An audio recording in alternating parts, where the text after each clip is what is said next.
ఆరంభింపరు నీచ మానవులు విఘ్నాయాస సంత్రస్తులై ఆరంభించి పరిత్యజుంతురు విఘ్నాయత్తులై మధ్యముల్ ధీరుల్ విఘ్న నిహన్యమానులగుచున్ ధృత్యున్నతోత్సాహులై ప్రారబ్ధార్థములు జగింపరు సుమి ప్రజ్ఞానిధుల్ కావునన్. నమస్తే. ఈరోజు ఈవిడ వస్తూనే ఏమిటి పద్యం అందుకుంది, అది కూడా సుభాషిత రత్నం అని అనుకుంటున్నారు కదండి. ఈ సుభాషిత రత్నంలో 3 రకాల మనుషుల్ని, మనస్తత్వాల్ని మనకి పరిచయం చేశారు ఏనుగు లక్ష్మణ కవి. ఇది సంస్కృతంలో భర్తృహరి రాసిన సుభాషితాలకి యథాతథంగా కాకుండా అదే మూలభావాన్ని తీసుకుని ఏనుగు లక్ష్మణ కవి గారు మనకి అందించింది. ఈ పద్యంలో 3 రకాల మనస్తత్వాలున్న మనుషుల్ని చెప్తున్నారు. ఒక రకం వాళ్ళు ఎక్కడ ఏ కష్టం వస్తుందో ఒక పని ప్రారంభిస్తే అని అసలు పనినే మొదలు పెట్టరు. ఇంకో రకం వాళ్ళు మొదలుపెట్టి కొంతవరకు చేసి అడ్డంకులు రాగానే ఇప్పుడు ఈ పని ఎందుకు అని వదిలివేస్తారు. 3వ రకం వాళ్ళు మాత్రం పని పూర్తయ్యేదాకా ఎటువంటి అడ్డంకులు వచ్చినా కూడా వదలకుండా పూర్తి చేస్తారు. దృఢ నిశ్చయంతో, జ్ఞానంతో, కృషితో, పట్టుదలతో. ఈ విషయాన్ని చెప్పడానికి ఏనుగు లక్ష్మణ కవి గారు మన 2వ అచ్చు అయిన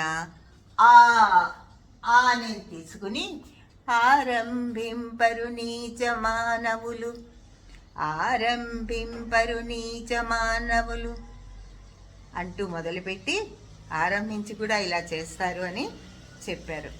అసలు ఇవాళ ఈ ప్రసక్తి ఎందుకు వచ్చిందో మీకు ఈ పాటికి అర్థమైపోయి ఉంటుంది. ఎప్పటి నుంచో చూస్తున్నాను.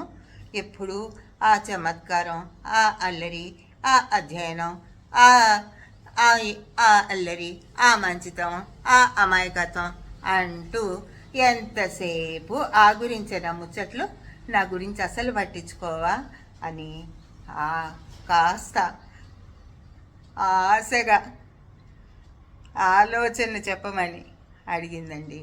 అందుకని ఆ గురించి ఎన్ని చెప్పినా కూడా తరగదండి. అంత అద్భుతం, అది అమోఘం, అమరం. కాబట్టి ఆ గురించి మళ్ళీ ముచ్చడించుకుందాము. ప్రస్తుత విభాగంలో 2వ అచ్చు అయిన అనే దాని గురించి ముచ్చటించుకుందాం రండి. ఈ అనేది దీర్ఘమైన అచ్చు. ఇక్కడ ఒక చిన్న విషయం మనం ముచ్చరించుకుందాము. ఈ వర్ణమాలలో ఏం చేస్తామంటే అచ్చులని ఒక వర్గము అంటే సమూహము, గుంపు. హల్లులన్నీ ఒక గుంపు చేస్తాం. అందులో ఒక్కొక్క 2 జతగా ఉన్న అక్షరాలని యుక్కులు అని అంటారు. అనేది అచ్చుల్లో ఒక యుక్కు, ఈ అనేది కూడా ఒక యుక్కు. అదేవిధంగా వర్గము అంటే నుంచి అడ్డంగా చూసుకుంటేనేమో వర్గము అంటున్నాము. అదే నుంచి నిలువుగా చూసుకుంటేనేమో పరుషములు అంటున్నాం. కచ్చడి తప్ప పరుషములు అంటున్నాం. ఇది కూడా కొంచెం మనం గమనించుకుందాం. ఇప్పుడు మనం అనే దాని గురించి ముచ్చడించుకుంటున్నాం. అంటే సమస్తాత్, సర్వం అని మన జనని భాష అయిన సంస్కృతం చెప్తోంది. అంటే ఇది అది అని చెప్పలేమమ్మా. ఏదైనా సంపూర్ణంగా నిండి ఉన్నది, ఎక్కడైనా నిండి ఉన్నది ఆనే అని చెప్తోంది. అనే అక్షరం మన తెలుగు భాషలో ఏ విధంగా హల్లుతో కలిసి తన రూపాన్ని మార్చుకుని మనం ముందు నుంచి చెప్పుకుంటున్నాం. అచ్చు అనేదేమో ప్రాణము, హల్లులు ప్రాణులు. ఈ అనే అచ్చు కూడా ప్రాణశక్తి కాబట్టి మిగతా హల్లులన్నిటిలో కూడా తన రూపాన్ని మార్చుకుని వచ్చి వాటితో చేరి వాటికి కొత్త శక్తిని, స్పష్టతని కూడా ఇస్తున్నాయి. ఇప్పుడు ఒక్కసారి ఈ అచ్చుతో కూడిన హల్లు నిర్మాణం, 2వ అచ్చు అయిన ఆతో కూడిన హల్లు నిర్మాణాన్ని చూద్దామండి. ఇక్కడ ఉక్ అనేది హల్లు యొక్క మూల స్వరూపం. ఈ మూల స్వరూపం ఉక్ అనేప్పటికీ ఏమవుతుందంటే పదము చివర రాగలుగుతుంది. అశోక్, రుత్విక్ ఆ విధంగా రాగలుగుతోంది కానీ ఇంకా ముందు స్థానాలకు జరగలేకపోతుంది. ఇంకొకటి తన యొక్క సమర్థవంతమైన అర్థాన్ని కూడా ఇవ్వలేకపోతుంది. అది ఒక అర్థవంతమైన పదాల్లో అక్షరంగా తోడ్పడాలంటే, సహాయపడాలంటే, పాల్గొనాలంటే దానికి అచ్చు యొక్క సహాయము చాలా అవసరము.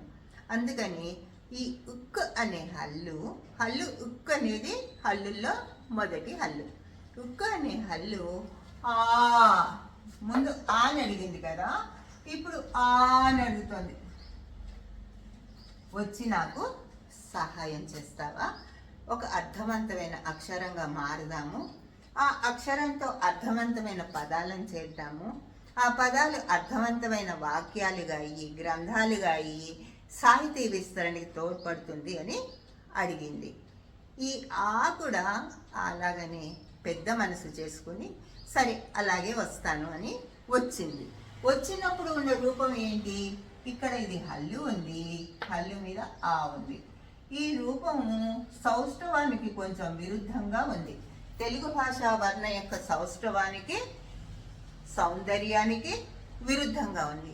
అందుకని ఈ ఆ ఏం చేసిందంటే తన రూపాన్ని మార్చుకుని గుడింతపు గుర్తుగా వచ్చేసింది, దీర్ఘంగా వచ్చింది. అయితే ఈ దీర్ఘం వచ్చిన తర్వాత కూడా ఈ ఉక్కు అనే హల్లు ఆ దీర్ఘాన్ని తనతో ఇముడ్చుకొని సుందరవంతంగా మారలేకపోయింది. ఆ సమయంలో ఈ ఉక్కు ఏం చేసిందంటే తన పైన ఉన్న ఈ కాస్త గుర్తు రూపాన్ని తొలగించేసుకుని ఈ ఎస్ అనుకున్నాం కదా ముందర, ఆ రూపంగా మిగిలిపోయింది. అలా మిగిలిపోయిన రూపం మీదకి ఈ దీర్ఘంగా ఉన్న ఆ వచ్చేసి కా అనే అక్షరంగా తయారైంది. ఈ విధంగా హల్లుల్లో ఏ అక్షరం ఏర్పడాలన్నా కూడా, ఏ గుడింతపు గుర్తు వచ్చి చేరాలన్నా కూడా ఈ అన్ని దశలని దాటి రావాల్సిందే. అప్పుడు ఈ ఆ ఏం చేసిందంటే తాను కొన్ని పదాలను ఏర్పరచుకుందాం అనుకుంది కదా, హల్లుతో సహా కలిసి ఆ గుడింతపు గుర్తుగా మారి వచ్చి హల్లుకి సహాయం చేయటంలో ఉన్న ముఖ్య ఉద్దేశం ఏంటి? పద నిర్మాణం. పద నిర్మాణానికి తను సహాయపడుతుంది కాబట్టి అది ఒక చిన్న కోరిక వచ్చింది, ముచ్చట పడ్డది. ఆ కోరిక ఏంటంటే నేను ప్రథమ స్థానంలో అలాగానే ఉంటాను. ఈ హల్లుల్లో ఏదైనా హల్లు నా గుడింతపు గుర్తు అయిన దీర్ఘాన్ని తీసుకుని వచ్చి నా పక్కన చేరితే మనము 2 అక్షరముల పదములుగా మారుదాము అని ఒక ఒప్పందానికి వచ్చి ఆ తన స్థానంలో ఇలాగే ఉండి దు అనే హల్లు ఈ ఆ అనే దాన్ని తీసుకుని ఈ ఆ గుడింతపు గుర్తుగా మారి ఉద్దు మీద ఉన్న ఈ గుర్తు పోయి ఆదా అనే ఒక పదం వచ్చింది. ఆ తర్వాత కూడా అలాగానే ఉంది. ఇది అలాగానే తన స్వరూపాన్ని మార్చుకోకుండా ఉంది కాబట్టి ప్రథమ స్థానంలోనే ఉంది. దాని తర్వాత ర్ర అనే హల్లు ఏం చేసిందంటే ఈ ఆనే అచ్చు యొక్క గుడింతపు గుర్తు అయిన దీర్ఘాన్ని తీసుకుని తన మీద తగిలించుకొని ఇప్పుడు ఇలా ఉన్నది కాస్త గుడింతపు గుర్తు మారాక ఆరా ఆరాగా మారింది. ఆరా తీశారు, ఎంక్వైరీ చేశారు, ఆదా చేశారు, సేవ్ చేసుకున్నారు. ఆ యా ఆయా ఆదా ఆరా ఆయా ఈ 3 పదాల్లో కూడా ఆ అనేది ఉంది. మొదటి చోట అచ్చుగా ఉంది, రెండో చోట గుడింతపు గుర్తుగా ఉంది.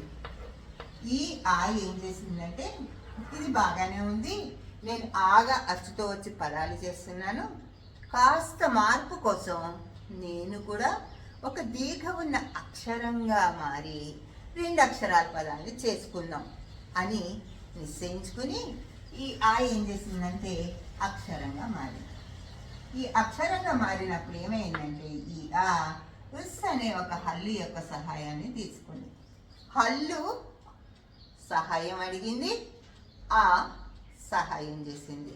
సహాయం చేసినప్పుడు ఆ ఏం చేసిందంటే తన గురింతకు గుర్తు అయిన దీర్ఘాన్ని తెచ్చి ఉస్ అనే దానిపైన ఉన్న ఆ కాస్త ప్రదేశాన్ని తొలగించుకున్న తర్వాత ఉస్సు ఆ స్థానంలో వచ్చి సాదా, సాదా అంటే నార్మల్, సారా అదొక పదార్థం, పాగా, పాగా అంటే కాపలా ఉండటం, వచ్చి ఉండటం, జాగ్రత్తగా గమనిస్తూ.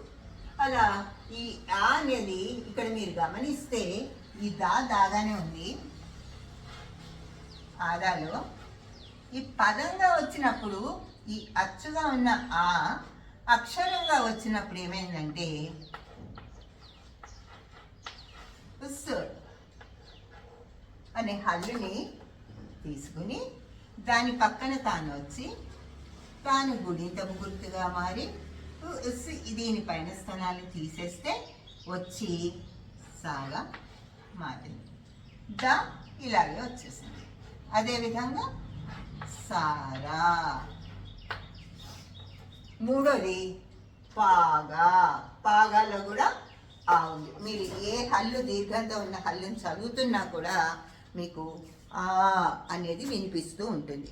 ఎందుకంటే రెండవ అచ్చైన ఆ దీర్ఘము ద్విమాత్రా కాలంలో ఉచ్చారణ చేస్తాం. 2 మాత్రా కాలాలు పడతాయి కాబట్టి ఆ పదాన్ని మనం చదువుతున్నప్పుడు ఆ అనే సౌండ్ మనకి వినిపిస్తూ ఉంటుంది. అచ్చు శబ్దమేమో చివరికి వినిపిస్తూ ఉంటుంది, హల్లు శబ్దమేమో ముందర వినిపిస్తూ ఉంటుంది. ఎప్పుడైతే హల్లు అచ్చు కలిసి ఒక అక్షరంగా తయారవుతాయో ఆని ఉచ్చారణలో మనము హల్లుని ఉస్ ఉంటుంది కదండి, సాని మొదట ప్రారంభించి ఆని చివరికి ముగిస్తాం. అప్పుడు ఏమవుతుంది? సా సా సాదా అని ఆ అనేది చివరికి వినిపిస్తుంది, హల్లు శబ్దం ముందర వినిపిస్తుంది. ఇప్పుడు ఆ ఏం చేసిందంటే తాను అచ్చుగా మొదటి స్థానంలో ఉండి ఇంకొక అక్షరాన్ని తోడు తీసుకుని 2 అక్షరాల పదంగా మారింది. ఆ తర్వాత ఏం చేసింది? అచ్చుకి ఇంకొక హల్లుని తోడు తెచ్చుకుని అక్షరంగా మారిపోయింది. అక్షరంగా మారిపోయి 2 అక్షరాల పదాలుగా మారింది. ఆ తర్వాత ఆకి ఆకి అంటే ఆకి ఆకి కాసేపు ఆడుకోవాలనిపించే. చాలా స్నేహితులు కదా, ఇద్దరు జంట కదా, వర్గ యుక్కు కదా. అందుకని ఏమేం చేసేయి, మనం ఇద్దరము కలిసి పదంలో ఉందాము, నువ్వొక్కదానివి కాదు నేనొక్కదాన్ని కాదు అని ఇద్దరు కలిసి నిశ్చయించుకుని ఇక్కడ ఒక వడంపడికి వచ్చారు. అందులో ఏంటంటే మొట్టమొదటి అక్షరంలో ఆ ఉండాలి, ఆ ఉండాలి కాబట్టి దీర్ఘం ఉంది. రెండవ అక్షరంలో ఆ ఉండాలి, హ్రస్వం అంటే ఏకమాత్ర కాలం, ఒక్క క్షణంలో రెప్పపాటు కాలంలో పలుకుతాం. మళ్ళీ ఇక్కడ కూడా ఆ ఉండాలి. అంటే కొన్ని కొత్త పదాలన్నీ కలిసి కొలాబరేషన్ అంటూ ఉంటారు కదండి మన వాళ్ళు. అదేవిధంగా ఆ ఒకదాంతో ఒకటి కొలాబరేట్ అయిపోయి కొత్త పదాల్ని నిర్మించడానికి పూనుకున్నాయి. అందులో ఏమైంది? మొట్టమొదటి పెద్దదానివి కదా, నువ్వు ముందరుండు అని ఆ అనే అచ్చుని మొదటి స్థానంలో ఉంచి ఆ అనే హ్రస్వము తలకట్టు 2వ స్థానంలో 3వ స్థానంలో ఉండటానికి ఒప్పుకుంది. అంటే ఇప్పుడు మొదటి స్థానంలో ఆ ఉంది, 2వ స్థానంలో ఆ ఉంది, 3వ స్థానంలో కూడా ఆ ఉంది. అంటే మొదటి స్థానంలో దీర్ఘం ఉంది, 2వ స్థానంలో తలకట్టు ఉంది, 3వ స్థానంలో కూడా తలకట్టు ఉంది. వాటి కింద హల్లులు కూడా కలిసి ఉన్నాయి. ఆ పదాలు ఏంటో చూద్దాం.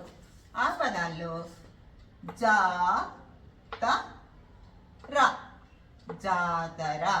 ఇక్కడ మీకు క్లియర్గా ఆ అనేది కనిపిస్తుంది. వీటిల్లో తలకట్టు కూడా స్పష్టంగా మీకు కనిపిస్తుంది. అదేవిధంగా వా, ఇక్కడ కూడా దీర్ఘం కనిపిస్తుంది. నా తలకట్టు కనిపిస్తుంది, రా తలకట్టు కనిపిస్తుంది. అంటే మొదట దీర్ఘం ఉంది, తర్వాత తలకట్టు ఉంది, తర్వాత తలకట్టు ఉంది. అదేవిధంగా ఇక్కడ కూడా ముందర దీర్ఘం ఉంది పదంలో, ఇక్కడ తలకట్టు ఉంది, కాకపోతే టాకి తలకట్టు మనకి కనిపించదు. లా కూడా ఉంది, లా కూడా తలకట్టు మనకి కనిపించదు. అంటే ఇవి రెండు ఒక రకమైన పదాలు. అంటే తలకట్టు స్పష్టంగా కనిపిస్తోంది ఈ పదాల్లో. ఈ పదంలో మనకి కనిపించటం లేదు. ఆకి ఉన్న ప్రత్యేకతే అది. వేరే అచ్చులకి వేటికి కూడా లేని ఆకు మాత్రమే ఉన్న ప్రత్యేకత ఏంటంటే కొన్ని అక్షరాల్లో కొన్ని హల్లుల్ని కలిసినప్పుడు తలకట్టుతో కనిపిస్తూ ఉంటుంది. కొన్ని హల్లుల్ని కలిసినప్పుడు తలకట్టు కేవలం వినిపిస్తూనే ఉంటుంది. ఇక్కడ లా అనే దాంట్లో మనకి కేవలం వినిపిస్తూనే ఉంది కానీ తలకట్టు కనిపించటం లేదు. ఇక్కడ కనిపిస్తోంది. అదేవిధంగా ఈ దీర్ఘం ఏమనుకుందంటే ఇది బాగాలేదమ్మా, నేనొకటి నువ్వు రెండు అలా వద్దు, నేను 2 చోట్ల వస్తా, నువ్వు 2 చోట్ల రా, 4 అక్షరాల పదాన్ని చేసుకున్నాం అని రెండు కూడా సామరస్యంగా ఒక నిర్ణయానికి వచ్చి పదంలో 2 దీర్ఘాలు 2 హ్రస్వాలు 2 ఆలు 2 ఆలు ఉంది. బా ధా క రం ఇవి 2 తలకట్లు, ఇవి 2 దీర్ఘాలు. అదేవిధంగా మళ్ళీ 2 కాదమ్మా, నేను 3 చోట్ల ఉంటాను, నువ్వు 1 చోట ఉండు అని మళ్ళీ ఇంకొక మార్పు చేసుకుని పారావారం. ఇంకో పాలో ఒక తలకట్టు ఉంది, రాలో ఒక తలకట్టు దీర్ఘం ఉంది, వాలో ఒక దీర్ఘం ఉంది. పాలో ఒక దీర్ఘం ఉంది, రాలో ఒక దీర్ఘం ఉంది, వాలో కూడా ఒక దీర్ఘం ఉంది. రాలో తలకట్టు ఉంది. ఒకటోసారి పదంలో మొదటిసారి మొదటి అక్షరంగా దీర్ఘంగా ఆ వచ్చింది, తర్వాత 2 సార్లు వచ్చింది, తర్వాత 3 సార్లు వచ్చింది. ఈ అన్నిటికీ కూడా హ్రస్వమైన ఆ ఒప్పుకుని తాను వెనకాల మాత్రం ఉంది. ఈ తర్వాత ఏం చేసిందంటే ఈ ఆకి మళ్ళీ ఒక చిన్న మార్పు కోరుకున్నాయి. నువ్వు 1 చోటు ఉండు, నీ వెనకాల నేనుంటా, మళ్ళీ నువ్వు ఉండు, నీ వెనకాల నేనుంటా అని ఆడుకుంటూ చుక్చుక్ రైలు ఆట ఆడుకుంటున్నట్టుగా ఇక్కడ దీర్ఘం ఉంది, ఇక్కడ తలకట్టుంది, ఇక్కడ దీర్ఘం ఉంది, ఇక్కడ తలకట్టుంది. అలాగే ఇక్కడ దీర్ఘం ఉంది, ఇక్కడ తలకట్టుంది, ఇక్కడ దీర్ఘం ఉంది, ఇక్కడ తలకట్టు మనకి కనిపించదు, కేవలం వినిపిస్తుంది. అలాగే ఇక్కడ దీర్ఘం ఉంది, ఇక్కడ తలకట్టు ఉంది, ఇక్కడ దీర్ఘం ఉంది, ఇక్కడ వినిపిస్తుంది, తలకట్టు కనిపించట్ల. ఈ విధంగా ఈరోజు ఆ కలిసి చక్కగా సామరస్యంగా కొన్ని పదాలు చేసుకున్నాయి. ఇంకా చాలా పదాలు ఉన్నాయి, వాటి గురించి కూడా మేము మీతో మాట్లాడతాము. మేము వస్తాము కానీ టైం అయిపోతుంది, ఇంటికి వెళ్ళిపోమని బెల్లు కొడుతున్నారు అనేసి ఆ 2 కూడా మనకి వీడ్కోలు చెప్పి వెళ్ళిపోతాం అంటున్నాయి. కానీ గమనిస్తే ఏమైందంటే చాలా నిరాశగా, వేదనగా, బిక్కమొహంతో, బెంగగా కనిపిస్తుంది. ఏమైందమ్మా అంటే నువ్వు ఆ గురించి అన్ని విశేషాలు చెప్పావు, నా గురించి ఏం చెప్పకుండా దీర్ఘం దీర్ఘం దీర్ఘం అన్నావు, అది నాకు నచ్చలేదు అని.